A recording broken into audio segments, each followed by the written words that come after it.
It is awfully hot outside currently. Way too hot for my liking. It is awful. Like I took Scarlett outside to use the bathroom and play with her like I normally do out at the academy. We were outside for under 5 minutes. She literally picked up her ball and went to the door. Like, oh my gosh. Let me back inside. In fact, so hot that she is wearing her special pup Crocs that she has because the ground is so hot. Man, those things are pretty cool. They are. They're made by Wagwear. Wagwear. That's right. Man, that's intense. Yeah. So that's pretty awesome. So, well, maybe this episode will be as hot as the temperature is outside. We're hoping it's going to be pretty good. So, but we're super excited to have a guest on with us today on the Shield Armory. And so as we typically do, we don't introduce them. We let them introduce themselves and tell us a little bit about who they are. So we're going to open up the floor to you, man. Let you tell everybody who you are, a little bit about yourself, and then we'll dive into this episode. Yeah, absolutely. Ryan Brady, I'm a police officer here with Roanoke City. Got a beautiful wife, Allison, super supportive of me. We've been married since December of 2019. Fun fact, we got married right before COVID hit. We went on a hike, got married with our pastor, and then COVID hit, and we got to experience the joy of COVID as a newly married couple. But that really just opened my eyes as to how supportive she was, and we were able to grow together, and it's wonderful. Been with the department for about 13 years now. Started the academy in 2011, graduated early 2012. Spent some time on patrol, went over to street crimes that then changed over to CRT, and then spent some time on a federal task force before my current assignment, which is with the training academy up here. Man, you've done a plethora of different things, which is really cool. You've been around. So, yeah, absolutely. Just toured You're like around. Farmers Insurance, man. You know a thing or two because you've seen a thing or two. Yeah.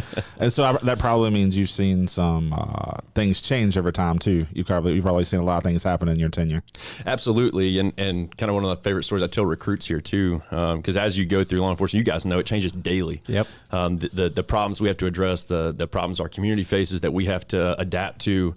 They change so regularly. When COVID hit, I volunteered to go back to patrol for a short while away from that federal assignment just to kind of help out with staffing numbers. No one really knew what this COVID thing was. So, we were trying all sorts of different things. And I went back to patrol for a little while, went out of lineup, got in my patrol car, immediately called one of the younger officers out there and said, hey, can you come, name somewhere I can meet you real quick, man? I need you to show me how to use this computer. Because they had changed the entire operating system on us for the KDTs. And so he had to walk me through how to check which calls we're holding and everything else on there, how to message each other on there. I didn't know any of that. So, yeah, absolutely. We try to stay up to date. Been through a lot. So kind of walk us through, this is a little bit off script, but walk us through from the academy. What made you join law enforcement? Yeah, so went to college. While I was in college, I had a desire to serve my country, so I wanted to go into the military. Unfortunately, an injury I sustained while I was at college prevented me from doing that, and so I figured the next best thing was law enforcement. Yep. I had a family member who was in law enforcement with Roanoke City. She spoke highly of this agency. Came in and initiated that process. I had a plan of coming here for a few years until I could get waivers to go join the military, do something through either guard or go full-time active duty. And then once I got here, realized that I loved it, kind of had a knack for it, really enjoyed the aspect of helping people on a daily basis. Even the little small things, just stopping in and talking with somebody, out on patrol. It was kind of intoxicating in the sense that you just, once you've been the person people call for, 911 in an emergency, you don't want to go back to the person that has to call 911. Yeah. So it was tough to leave that. Yeah. It's kind of like me. I used to be a firefighter medic, and it was always easy when you're a guy on the one side putting the IVs and the needles in, and you're on the other side. I was like, I don't want one of them. I'm not interested. Not about it. That's right. Yeah. So with all that, man, you've definitely you've interacted with a lot of different things in your career. I'm sure. Sure. All the different places in the departments you've served and all that kind of stuff. You have, especially in this particular city, interacted with a lot of trauma. Encountered a lot of different things, good and bad, right? Good and bad things. You've endured a lot of disappointments. You've probably Had some supervisors and coworkers that were probably difficult to work with. That's in every profession. It's not just 100%. Here, but sometimes law enforcement tends to intensify that sometimes. But can you share a little bit about how kind of that side of the journey, how that's affected you? Yeah, sure. So when I came in, I wasn't entirely sure what to expect. I wasn't one of those people who grew up his whole life thinking I'm going to be a cop and then I'm going to do all this prep work for, what police officers expect. I'd of course seen TVs and movies and stuff and had interacted with police officers throughout my life. So I got a little bit of a glimpse behind the badge, so to speak. But I wasn't really entirely sure what to expect. So once I got out there and started working, pretty similar to most officers, I had the dreams with the 1,000-pound trigger pull and you got to pull your trigger, but it won't go off. Some of that stuff started happening. But I didn't really have a solid system to manage that, which kind of led me to a faith journey. In law enforcement, we have strict rules, policies, procedures we have to adhere to and follow. But as you guys know, even in regular everyday life and helping with officers and doing ride-alongs and seeing this stuff, there's not always an answer that falls within state code for how you handle every situation. Yep. And so what I found is that I lacked a foundation or a background, which ended up being faith, right? I didn't know at the time what it was, but I lacked a foundation from which to address those problems that I was facing, or conundrums that weren't addressed by policy or procedure, weren't addressed by state law. But how do I form an opinion on this? How do I maybe coach other people or other officers through how to handle situations if I don't really have that foundation myself? Yeah. Which kind of led me on a faith journey, which in turn just kind of opened the door to a lot of the ways I was going to handle some of those stressors of the job. So we talk about the triangle of wellness, that there's mental, physical, and then spiritual. Sounds like mentally you started having those nightmares, those dreams, and addressed that. Physically, you've always been in pretty good shape, college athlete, had that dialed in, but you found out that you do in fact have to have a moral compass. Absolutely. You have to have a spiritual foundation. So to complete that wellness, that created and started your faith journey. Exactly right. That's awesome. Yeah, that's pretty cool. So what did that kind of look like as you were kind of getting on that journey? What did that look like? Yeah, so I was in a fraternity in college. I had a lot of close friends that had kind of gone. All of us had kind of spread out and gone our own different ways in life, and one of them felt a call to faith as a pastor, and so he went through a seminary in Cincinnati. And while he was going through that seminary, he met another individual who was actually from the Roanoke area. I didn't know this at the time. They developed a friendship and a bond, unbeknownst to me. And then as they graduated from their seminary, my buddy ended up getting a job up in Indianapolis as a pastor, reached out to this guy because this guy had done some work in the Indianapolis area. And that guy was like, actually, I just got a job in Roanoke, Virginia, of all places. And so my buddy who had gone through seminary was like, that's ironic. I've got a really good friend from college who lives in Roanoke, coincidentally enough. And I was starting to develop a hunger and a thirst for faith that I didn't really know what it was at the time. It began as curiosity in my mind. I read Mere Christianity, which was super impactful to me.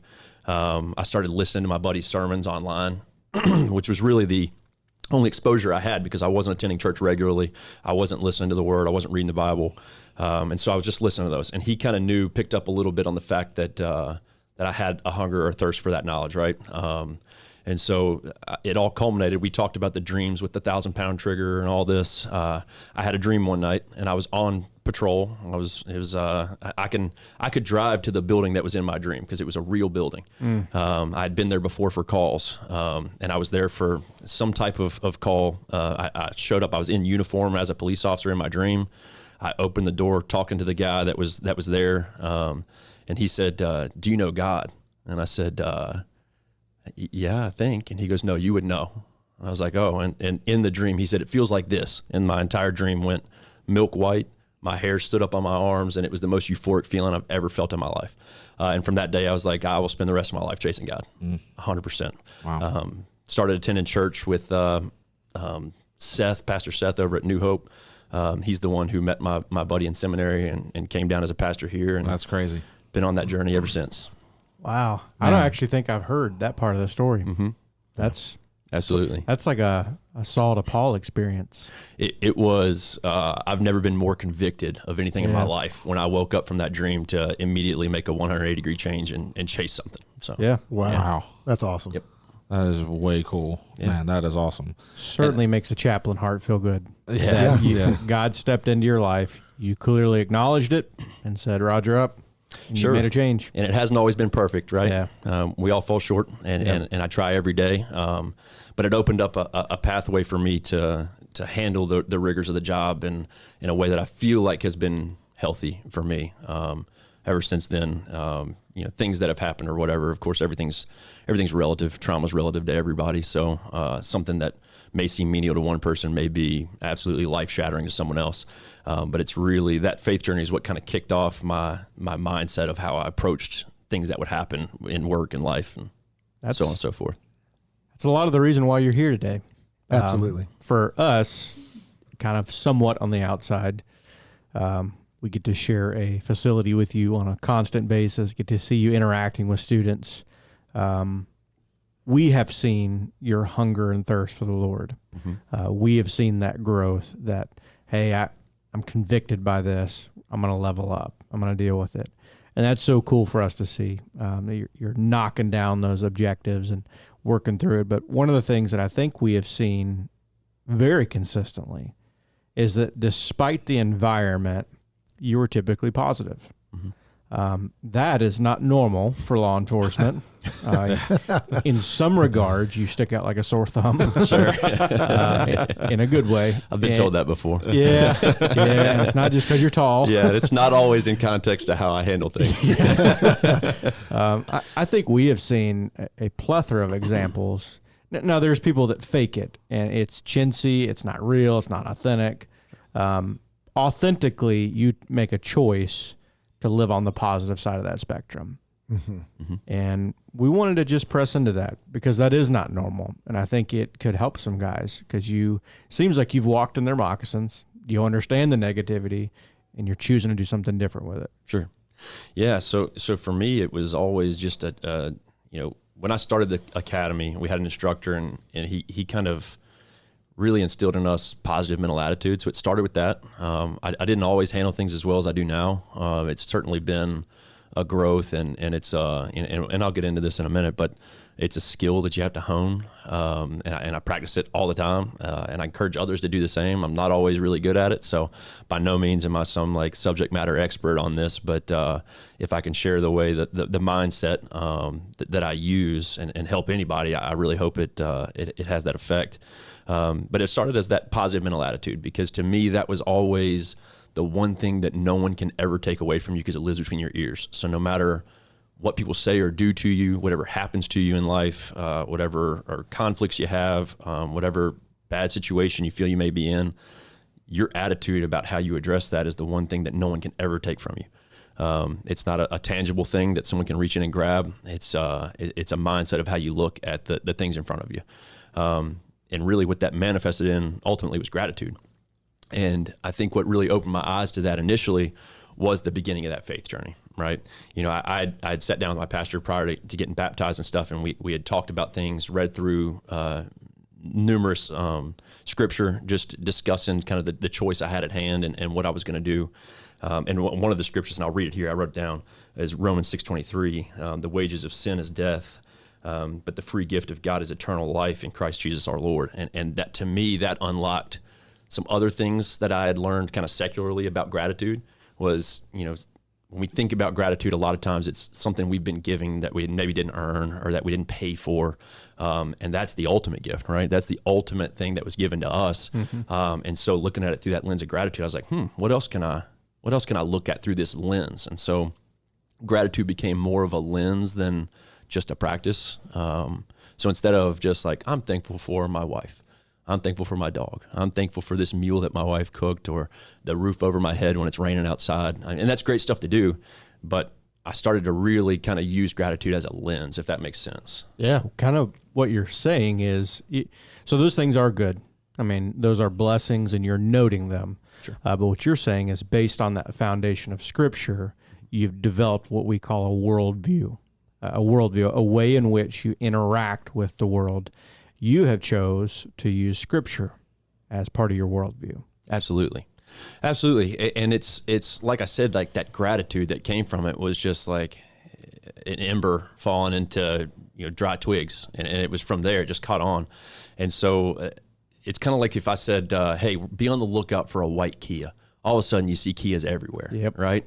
And so the minute I started thinking about gratitude in that way, I saw opportunities to look at the world through that lens. And like I said, I'm not always good at it, so I'm not tooting my own horn here saying that I'm like some mentally sound person that just always focuses on the up and up about everything. I certainly have down times, but one thing I heard a basketball coach say one time was gratitude is a skill. And I looked at it like that and I said, okay, is a skill like any other skill in life? If I took you three, I don't know if any of you guys are golfers, I play a lot of golf, but if I took you out on the first tee box and I said, all right, score birdie on this hole, it'd probably be pretty tough. It's tough for most of us, but it'd be really tough for you guys if you don't practice golf, right? And so gratitude, I think, is the same way. If you tell someone, be grateful for what you have, or think about what you're grateful for, yeah, they can do it a little bit, but it's probably going to be tough to use that as a mantra and like a lens through which they look at life, right? Without practice. Yeah. And so regular practice of that is really what helps. And the last 2 or 3 recruit classes up here, I've had them write it in their notebooks. And what I tell them to write down is gratitude is a skill. It can be honed. If you focus on what you lack, you lose what you have. If you focus on what you have, you gain what you lack. That makes sense. Mm-hmm. And so then we do a little writing exercise where they take 3 or 4 things that have happened to them in their life that they see as challenging maybe, and how can we readdress that through a lens of gratitude and rewire our brains, so to speak, to think about that in a different way. It's so good that you are bringing that up, because it's, again, you mentioned, of course, I can give thanks. I can have an attitude of gratitude that I've got a wife who's very faithful to me, and it's been a wonderful life partner. I can give thanks that I have 2 guys that I work with that are amazing. I'm part of this SHIELD team. But it's different when, I went somewhere in recent days where I wasn't allowed in with Scarlett, and that was a very negative thing. I was soundly and firmly rejected because of having Scarlett, and it hurt. And when I first left there, to be honest with you, I was pretty ticked at first. But then I thought about it. I'm like, okay, hey God, thank you for allowing me to experience rejection in a very firm way like that. What does this reveal about me? Mm-hmm. What do I need to learn from this? And that's what, if I'm hearing you right, that's what you're saying. It's not just being grateful for those good and happy things, but looking through that lens at every situation with a sense of gratitude. Am I reading you right? Yeah, absolutely. And I think there's a little bit of empathy involved with that gratitude as well. Thinking about others, putting others before yourself a lot. Because I would look at that situation that you just described, right?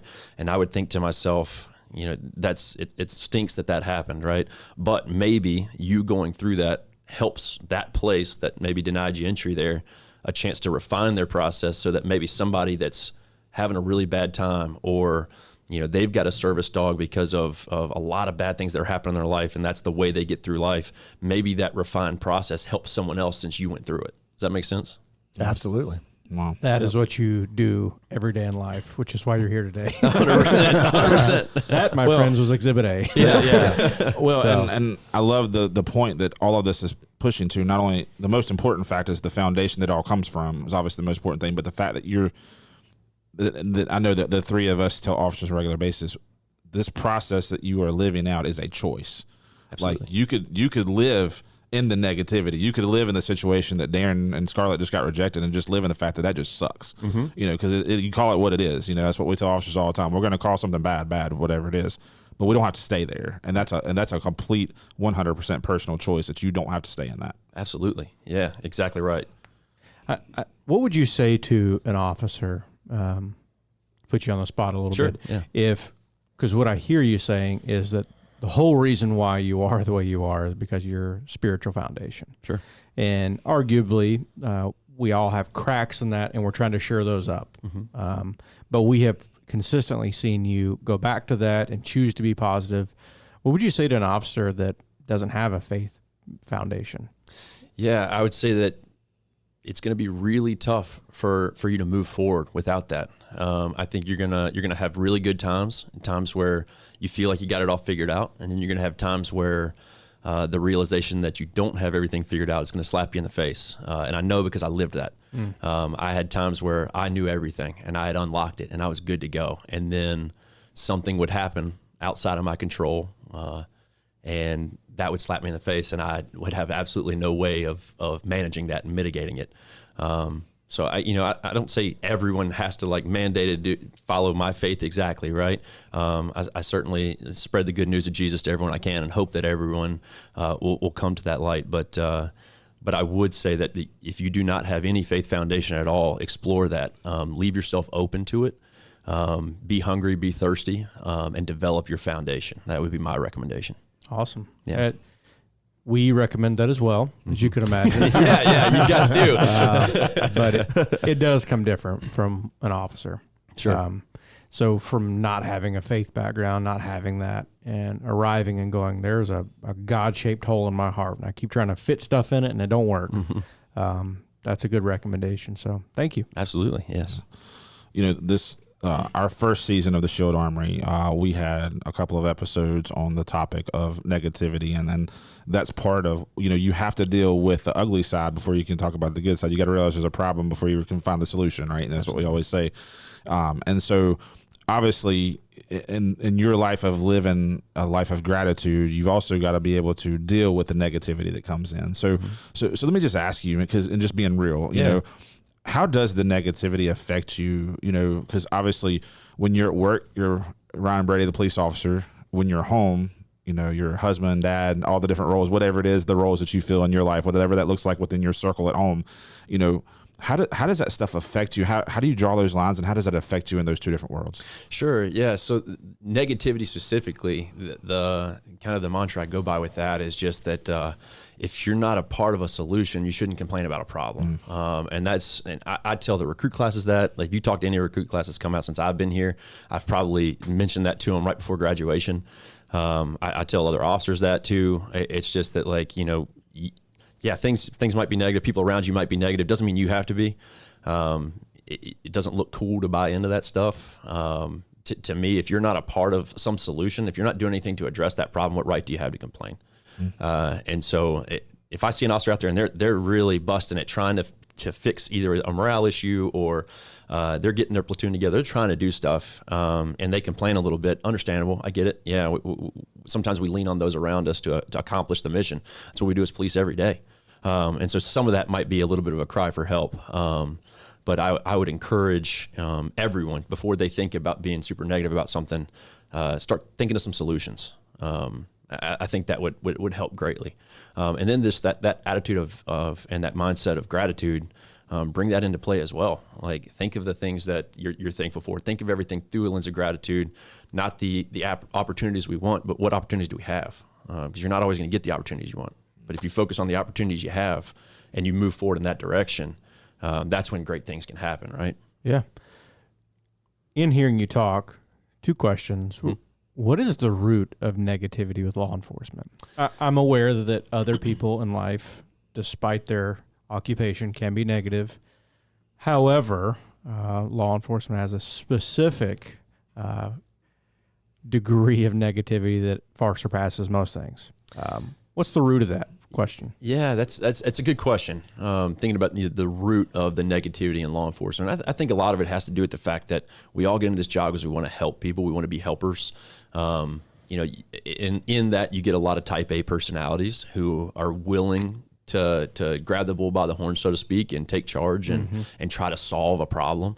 And some things can't be solved right away, and it takes teamwork, and it takes you setting aside maybe there's a little bit of narcissism in play, right? Where we think that, we almost like a God complex for an individual, where we think we can do everything, and realizing that sometimes we're going to fall short of that, and we need to readdress that problem from a different angle. And when we can't, and there's frustration there, or we feel like we're not, our ideas aren't being heard or implemented, there's frustration. I'd say that your root comes from an inability to solve a problem at its very root.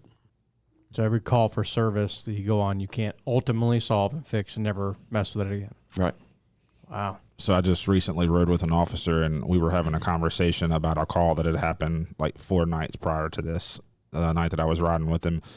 And he said to me, he said, it was the first time that I had encountered someone. He's pretty like positive guy, like just in general. Like he reminds me of you in a little bit. He's just, usually pretty positive. He's got a smile on his face most of the time. Guys love being around him. He just brings a good aura to the shift. And he said, so the other night he was telling me about this call they were on, and he said, for the first time I encountered somebody who absolutely hated police. Mm-hmm.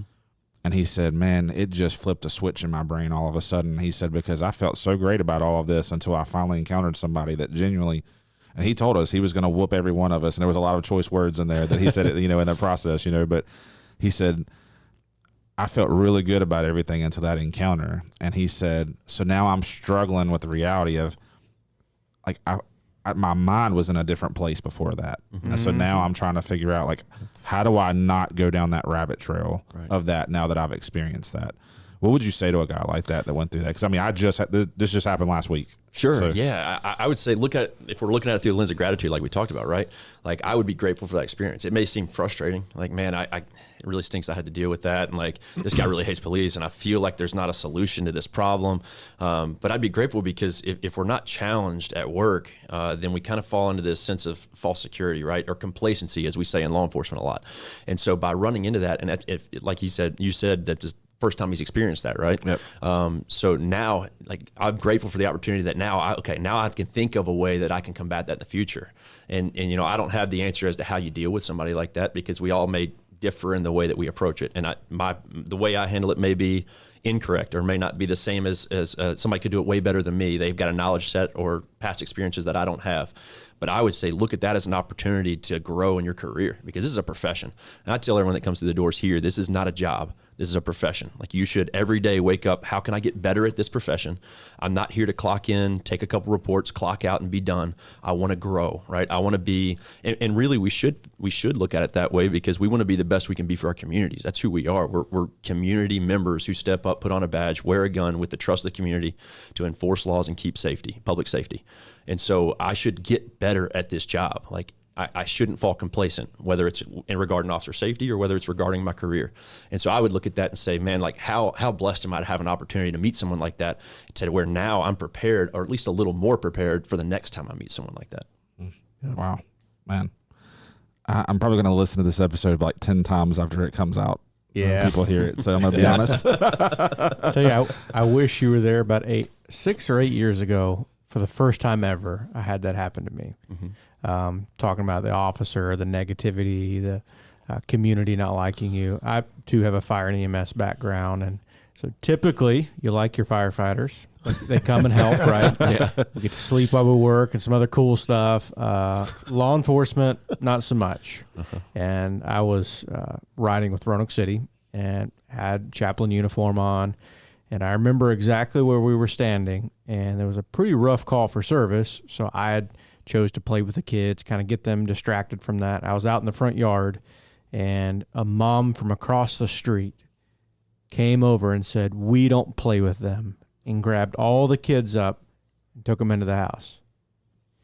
And I just stood there. I was like, I'm not even an officer. I'm a chaplain. And she said, "But you work with them." And I got in the car and I was like, that's generational. That she just instilled like that we hate police in those kids. And I'm like unpacking this, and the officer I was riding with was like, "Welcome to the party, buddy." Yeah, right. Yeah. And I thought, man, like that's awful. I wish I'd had somebody like you to be saying, "Hey, this will prepare you." So we need to reduplicate you. We need to have you on each platoon, right? We need to have you in specialized units and all those assignments so that you can turn people's perspectives. How do we do that? Well, in a way, I'm here, right? So I get to talk to every officer that's going to be out on the road before they go. So that's helpful. That's one of the reasons I put in to come here and that I love being here. Yep. I love teaching. I coach football as well. And so the opportunity to mentor and be around people. And not only just that, right? When I say it's the opportunity to mentor and stuff, it makes me feel like I'm putting myself on a pedestal or something, right? But I also get to learn from those individuals because they may come in here with a skill set that I don't have for handling things or for managing trauma or for responding to a call. And so I can learn just as much from the people that I interact with and teach here as I can teaching them. And so the ability to be here and interact with so many people that come through the academy's doors, whether it's applicants, recruits, fellow officers, officers from other jurisdictions here attending training, our own officers here for in-service. It's when we teach these classes and we're participating in these things, I like to open up the floor for conversation a bit, whether it's a class I'm teaching to recruits or fellow officers, or I'm just going through training with other officers, because I'd like to learn as much as I'm teaching. If I feel like I've got all the answers and I'm just telling everyone here, like, here's how you do it, here's how you do it, here's how you do it, I'm not growing. And so eventually I'm going to be behind the curve because I'm not keeping up to date with current trends, right? Does that make sense? It does. So we always want to, as an academy, we do that too, right? We're always evaluating our processes. Can we get better in the way that we're teaching? Can we adapt our teaching to maybe make better officers, or officers that make better choices, or make those choices easier on them because of the training they've been through? So being here, it feels like I am in all those units just because I get to talk to all these people that come through. So That is true. Yeah. Well, you have a wide audience for sure. Let me throw something at you. We've been talking about various scenarios. You just mentioned how much you enjoy being in this role at the academy, being able to invest in the lives of these recruits on the front end before they step out into their careers, and something that we have seen played out time and time again. Somebody in a department will be in a role that they like, and they've grown accustomed to, and then they're moved. That is not always well received. Let's say this afternoon, you get word that, hey, Brady, we appreciate the work that you've done at the academy, but your time at the academy is over. We're going to move you back to patrol. We want you there, and thanks for what you've done, but we're moving you starting next week. You'll be back on patrol. Walk us through. I know this is hypothetical, but could happen one day, right? Sure, I mean, absolutely. There's movement like that. Some in a department. It happens all the time. Sometimes that movement is wanted, and sometimes it's not. Walk us through how you would handle that situation. So my first response would be good. That would be my answer. And the reason I say it like that, and I'm going to circle around a little bit on this, on answering the question. There was a video that Jocko Willink put out, right? Navy SEAL guy, Jocko Willink. If you guys are familiar with them, I'm sure a lot of your listening audience probably is familiar with Jocko. And he put out one called Good. And you could look it up. Good, Jocko Willink, look it up, listen to it. It's great because it deals with a lot of this gratitude and the lens of gratitude more so than just being grateful for things. And so he says that he's marrying a physiological response with his mental conditioning, right? With the way that he's processing these things. And so his initial gut reaction is good. And so by doing that, he's setting a mindset for himself verbally. Because sometimes, and you guys have probably seen it out there working the road with officers or whatever, what we're thinking shows on our face, right? And so if we initially respond to something with good, we're conditioning the rest of our response now to follow, right? And so the way we did this with kids coaching football is we said, hey, all right, look, if you get some type of like punishment PT, you didn't do the things you're supposed to do, and now I'm going to make you do 100-yard wind sprints, right? Your response for the rest of the season, anytime I say, all right, go toe the line, is you're going to clap. You're going to clap. You're going to cheer for that opportunity to work out and get stronger. And so good is that physiological response of like, okay, I've got opportunities here. And this kind of goes back to our like, what opportunities do we have versus what opportunities do we want? Sometimes the opportunities you want aren't the opportunities you have. So you got to make the most of the ones you have. So I would look at that. If you said, hey, you're going back to patrol, you start Tuesday, you're back on Charlie Platoon, I'm going to say, all right, I came from Charlie Platoon. I love Charlie Platoon. Good. That's going to be an opportunity that I get to go out there with all the young men and women that I've taught through the academy, and I get to see how they're doing. I get to watch how they're employing the things that we taught them in the academy. They get to teach me some things that they're doing out there that maybe didn't happen when I was on patrol, that are new addresses to different problems. So I would look at it from that. What's my opportunities here? I get the opportunity to go out there and do that, and be grateful for it, right? Okay, so that's the work end of things. Sure. But now you got to go home and you've got to have this conversation with your wife. Hey, babe, I know I've had this schedule that's been very kind of friendly to us. Sure. There's going to be nights I'm not here now because I'm back on patrol. Mm-hmm. What, if you don't mind, how do you handle that? How do you Sure. walk through that conversation? Yeah. Yeah, so my wife and I kind of practice this together quite a bit. Whenever we face adversity, whether externally, internally, we try to look at it through this lens of gratitude. She's really, really great about this as well, and a great sounding board for me sometimes, because I'm not always positive. I mean, this is great. I can sit here and say all day long, this would be my response, Sure. right? And I'm going to try my hardest. But may not always. I may fall short, and I may not always do that. And so she's a really good, because peer accountability is a big thing to this, because we won't always have the right guttural response to something, right? And so if I'm being a baby about something, I would expect my wife to call me out on it. Similar with my coworkers here. If we're hit with a problem and I whine about it, I would expect Comas or Veal or Camper or LT, one of these people, to be like, hey, doesn't matter, get it done, right? Keep me accountable to that lens of gratitude. And we kind of have to do that to each other sometimes, and also put our own narcissism a little aside and be able to take that criticism and that peer accountability. But for my wife, I may start off with something like, hey, listen, I know I'm going back to patrol, but the best thing about patrol is the schedule, because I never work more than 3 days at a time. And I'm going to have days where I can come eat lunch with you now. I can bring you lunch. I can get yard work done. I can pick up some side work here on these days that I have off, maybe make us a little extra money. I would start off leading with like good opportunities that I have as a result of that, right? Yeah. And an example of kind of like the home life, how we handle these things is my wife had some medical stuff going on, and so we were having to travel for some doctor's visits, and I didn't even really express this to her. I probably should have, now that I'm thinking about it. But she was stressed. I was stressed because, we kind of unanswered questions as to what was going on, and we had to go to UVA.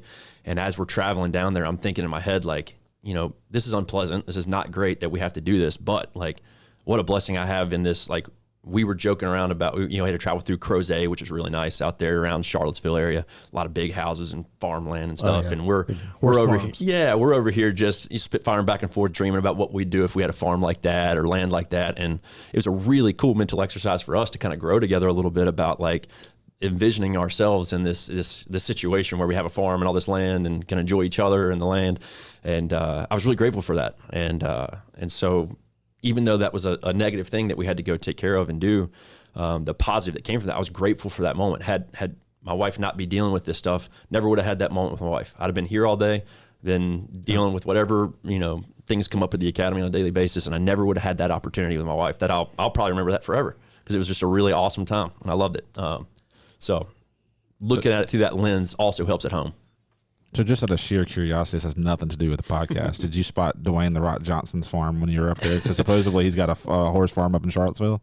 I've heard of it. We could have passed it, and I would never have known.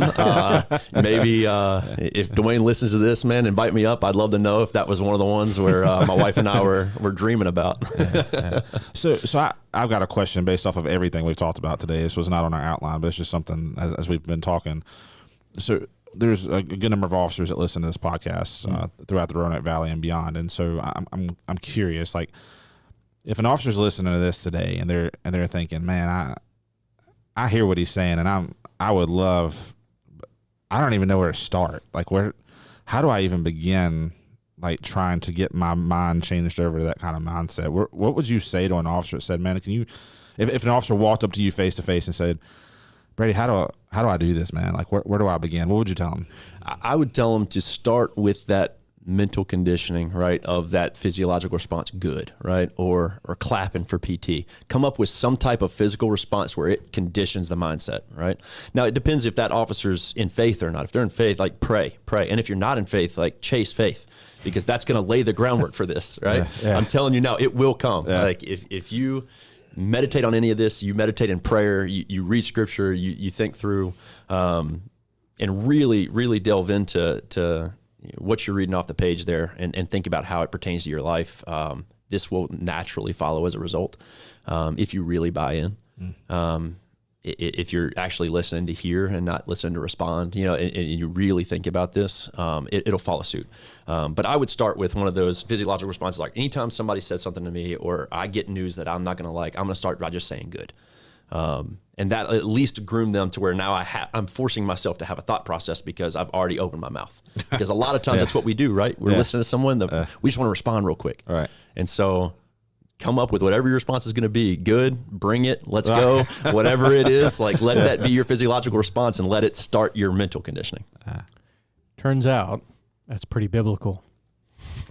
There's a passage in 2 Corinthians that talks about how we demolish strongholds, how we fight back against those attacks as we take every thought captive. That's one of our commands to do. The thought entering in our head is not our decision. We're pretty involuntary with that. But we can choose to take that captive, and that's what you're doing. That's that mental exercise. Absolutely. Did you realize that you were negative? Or did the walk of faith just take care of that, or what was that journey? At times I realized it, right? At times you're like, man, like, because we all do that. We react to something or we act in a certain way and we're embarrassed by it, right? We've all experienced that in some point in our life. Why did I say that? Why did I do that? And so there were times I certainly was. And then the other part was peer accountability. Like people just being like, why are you acting that way? Like, why are you whining? Like, let's get this done. Yeah. And enough peer accountability made me realize how often I was reacting that way. Because we'll catch it, but who knows how many times we didn't catch.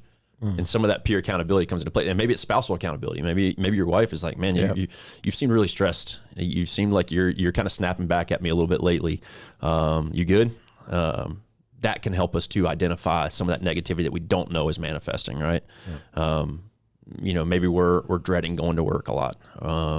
You're like, it used to be you were really excited to wake up each day and go tackle the city's problems and get in the patrol car and roll the windows down and just listen to the city and kind of figure out, all right, well, who needs help? What am I going to do today? And maybe now you're like, I'm really dreading going to work. I got 2 hours here. How long can I sleep before I have to go? Like, really not looking forward to it. Maybe that your spouse or significant other, is able to identify some of that stuff with you too. That's good. That's why we talked about in a previous episode last season on battle buddies, having a group of men and women. And part of the qualifications of a battle buddy is that you don't just paint everything pretty, right? If it stinks, it stinks. We need to hold you accountable, it holds you accountable. Right. And that builds warriors, that builds teams, and that's awesome. Yeah, and I used to tell people all the time, kind of going back to, Darren, to your kind of thought exercise there about like, all right, you're getting moved, what's your response to this too? And I used to tell people all the time that before I kind of got into the lens of gratitude, I would say, my advice to people going into these different positions and stuff within their careers or extracurriculars is make yourself indispensable, right? Make yourself so good at this position, whether it's a position you like or not, that they either have to leave you in the position you like or they have to move you to that position you want because of your job performance. And it's a little bit of a trap. Like, it's kind of the way that I used to think about it. It was like, okay, I just got to be really good at this and they'll never move me or they will move me, whatever it was. But it's a trap because the one thing that brings down that mindset, that gratitude can't be attacked the same way, is what if someone doesn't see you the way you see yourself? So you are in that position. You're like, I'm working my tail off. I'm doing this, doing that. I'm answering emails. I'm calling meetings left and right. I'm talking to everybody. Why is this not working for me? All it means is that one person just doesn't see you working the way you see yourself working. And that's a trap. So if you look at it through a lens of gratitude and you look at the opportunities you have and you're making the most of those opportunities and you're grateful for the impact you have on the people around you, because a lot of it's interpersonal, then that you find true happiness and joy, because a grateful person is a joyful person. Man. I'm about to mull over some of this stuff. I'm telling you, that's why I say I'm about to listen to this like 10 times after we're done. I'm about to pick something out every single time I listen to it. So, I just was recently sitting at a lineup table with a group of officers, and one of the officers was, he was kind of complaining about some things that were going on, and tend to do that sometimes around the lineup table before you get started and that kind of stuff, and every single thing he was talking about was things he had no control over, like zero control over. And I find it, very interesting how much we allow of ourselves to get tied up into things that we have no control over. And when you find yourself, my assumption, and you tell me if I'm right or wrong, would be when you find yourself in a place of gratitude, you no longer concern yourself with the things that you don't have control over anymore, because you're only worried about the things that are within within your sphere of influence at that point. Absolutely. And that goes back to that positive mental attitude that people can't take away from you. And if that's rooted in gratefulness and rooted in faith, then it's yours forever. No one's ever going to take it from you. Yeah. And life just becomes the next set of opportunities. Every day you wake up is the next set of opportunities. And it's frustrating. Things happen that are frustrating. But like when you start to really look at it through that lens of gratitude, things become a lot less frustrating. Because you're like, man, okay. You know, I spoke to an officer who went through a hardship, you know, fairly recently.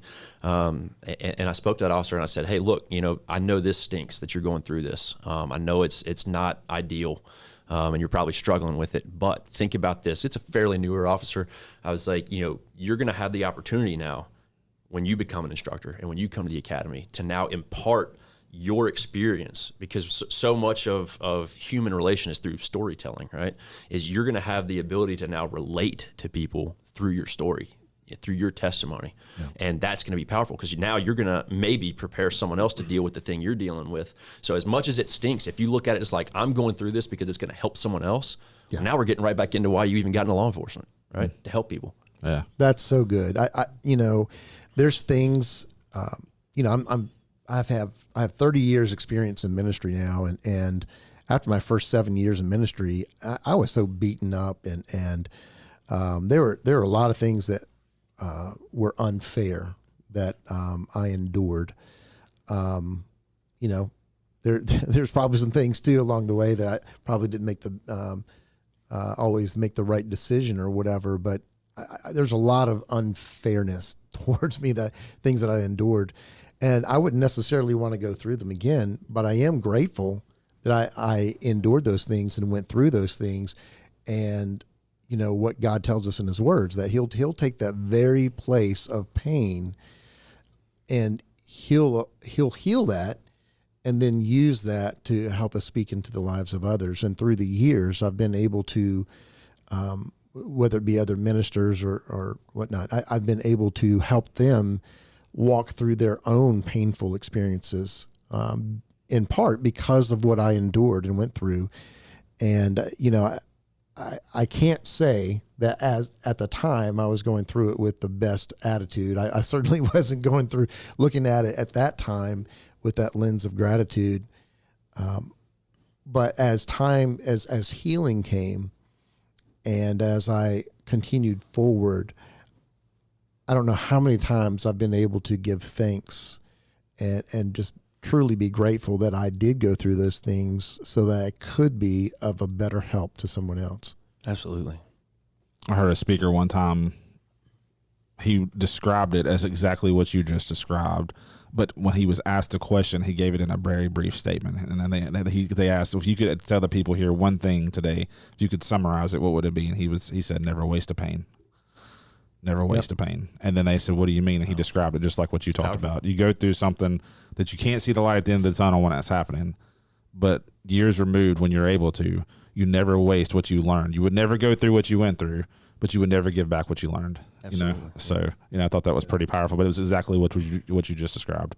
So, well, we're going to start pulling this thing to a close and get ready to tie this up. We have one question that we always kind of finish with, and we wanted to ask you, and I just wanted to kind of get your input for people because, for one, not every department has chaplains. Mm-hmm. And then there are, you know, as we've had an ability to step into kind of a regional response in the last year or so, a year, 2 years, we walk into departments who have no idea what a chaplain's role are or whatever that is.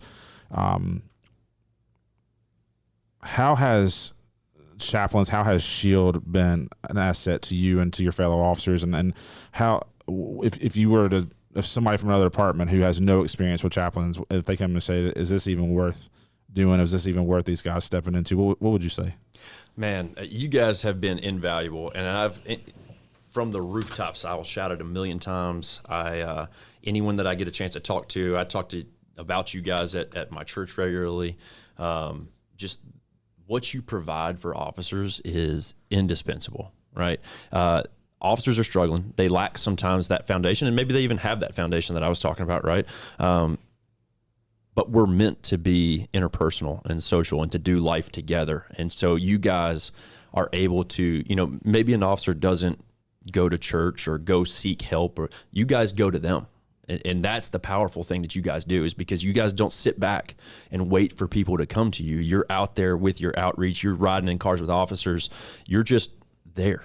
And the best, and we say this in law enforcement all the time, the best ability is availability, and that's what you guys have, and that's what you guys bring to the table. And I've seen it time and time and time again, and it's really been a blessing and a joy to share a building with you guys here, just because I get to see you more regularly, and we get to interact, and I get to hear and see the things that you guys do in officers' lives and their spouses' lives, and that's the powerful aspect too, is that you guys don't just leave it at the department. You guys are reaching out to family. You guys are reaching out to community stakeholders. You guys are visiting businesses and churches and everything in the area, and your impact has been huge. And I don't know that you'll ever really understand what your impact's been. We may never. None of us may. But I thank you guys from the bottom of my heart for all the stuff you guys do, that help you give officers, and to any agency that's looking into something like this. I would encourage it 1,000 times over, just because most officers aren't going to voluntarily go seek mental health treatment or a counselor, or maybe they're not set up in the right way at home to have the interpersonal communication with their spouse or significant other to heal and work together and grow in their faith and in their marriage. And the work that you guys do will strengthen all those relationships and really arm us to navigate this job in a way that's healthy. And I want to say too, I don't ask that question, and we don't ask that question looking for accolades or looking for things for us to boast about. We say that because we want you guys, like, we can share why we're passionate about it all the time, but when you hear it from people like you who have experienced it and watched it, it's different. Like we talked about, like we can do a podcast all day, but when they hear it from an officer, like statistically, we've even seen our numbers go up when we interview officers, just bottom line, because they want to hear from people who are walking in their shoes, bottom line, Right. And so we appreciate that, man. It is our joy to serve you all. Yeah. We love doing what we do, and so it's a joy for us. And to the point you just said about, you're not looking for accolades and gratitude, understandable, I get that. But I will say, in the whole gratitude journey I went on, right, but the whole basis for this conversation, I was looking in every aspect about gratitude and the power it has. There's a guy, Huberman, does a Huberman podcast or whatever, and he talks about gratitude and the re-networking of like your neural pathways, right, and how gratitude affects that. Yep. And what he said, and I think this is important in regards to what you said, is that when we're reconditioning our neural pathways to deal, to look at things through a lens of gratitude, just verbal affirmations about what we're grateful for or whatever doesn't really cut it unless we do it a whole lot. But he said it's exponentially more impactful and more helpful to hear gratitude and affirmation for things that you've done for someone. And so I would encourage your listeners to tell people, like, be open and share what you're grateful for about those people. Share the things that impacts people have had in your life. And so the fact that you guys gave me that opportunity here, I know you're not listening for it, but it is impactful. And I would encourage everyone to go out and just, who cares if you think you sound corny, tell everyone what you're grateful for and the impact they have in your life, because you're going to change people's lives that way. Mm. Well, and while we're thinking of gratitude and giving thanks for things, I want to tell everybody I'm very grateful for Ryan's patience with me one day. He had asked me about, hey, Chap, I'm getting ready to go. Tomorrow I'm going to go visit a family, and I won't get into details of the situation, but this family had endured a lot, and you were going to go and just and visit with them, check in with them, and you asked me if I would go along. You knew they would appreciate a chaplain being there, and I'm like, yeah, man, I'm all about it. Thank you for this opportunity, and he said, well, I'll come by and pick you up. You don't live far from me, Chap. And I said, great.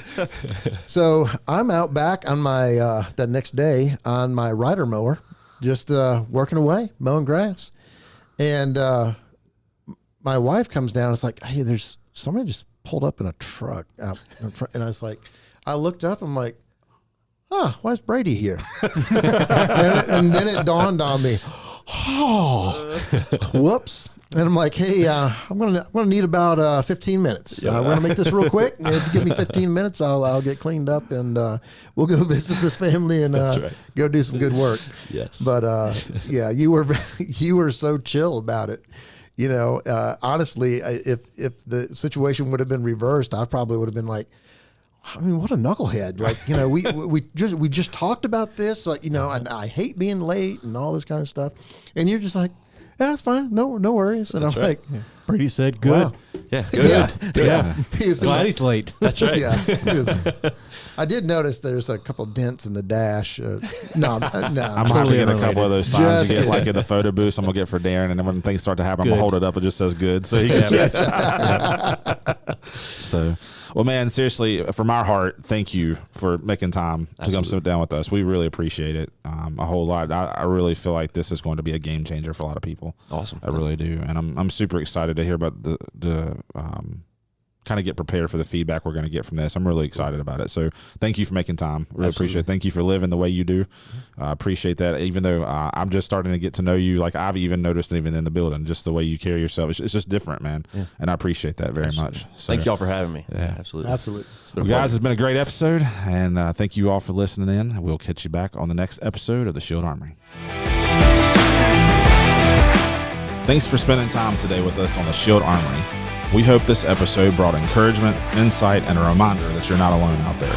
Whether you're on the road, behind the desk, on dispatch, or at home, know that your service matters and you are seen.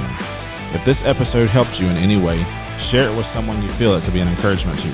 And don't forget to subscribe so you never miss an episode. Until next time, stay safe, stay grounded, and as always, watch your six.